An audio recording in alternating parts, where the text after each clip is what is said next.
انسان کی بہترین دوست اور فریق کتاب ہے۔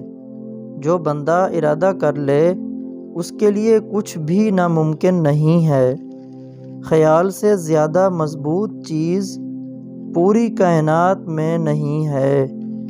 خوبصورتی کو اپنے اندر تلاش کرو، یہ تمہیں اور کہیں بھی نہیں مل سکتی، صرف اور صرف تیرے اندر ہی مل سکتی ہے۔ سکھ اور مسرت ایسے عطر ہیں جنہیں جتنا زیادہ آپ دوسروں پر چھڑکیں گے اتنی ہی زیادہ خوشبو آپ کے اندر سے آئے گی۔ انسان کی زندگی آنسوں اور مسکراہٹوں پر مشتمل ہے اور انسان ان کے درمیان لٹک رہا ہے۔ اگر جذبہ ہی ناکامی کا ہو تو کامیابی کبھی بھی حاصل نہیں ہوتی۔ معاشرے میں دو قسم کے لوگ ہیں، ستانے والے اور ستائے ہوئے۔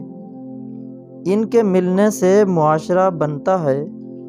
خلوص کے بغیر دل اس صدف کی مانند ہے جس میں موتی نہ ہو۔ نصیحت کو سنو اور سن کے آگے کسی اور کو سنا دو، اس سے نصیحت کا حق ادا ہو جاتا ہے۔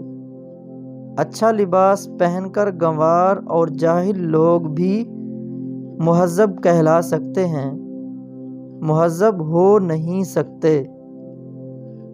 صرف خاموشی کے مفہوم کا نہ سمجھو، بلکہ خاموشی کب اختیار کرنا چاہیے یہ بھی جاننا چاہیے۔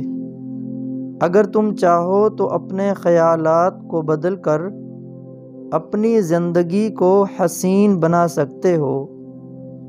بدن میں ایک ایک رگ میں طاقت ڈالنے کے لیے نہار منہ ایک کھجور کو پیس کر بکری کے دودھ میں ڈال کر پی لیا کرو۔ زیادہ دولت کا لالچ نہ کرو، زندگی اور صحت تھوڑی سی آمدنی پر بھی قائم رکھی جا سکتی ہے۔ نیکی کی شروعات مشکل لیکن انجام انتہائی راحت و سکون بخش ہوتا ہے، جبکہ بدی کا اس کا الٹ ہے۔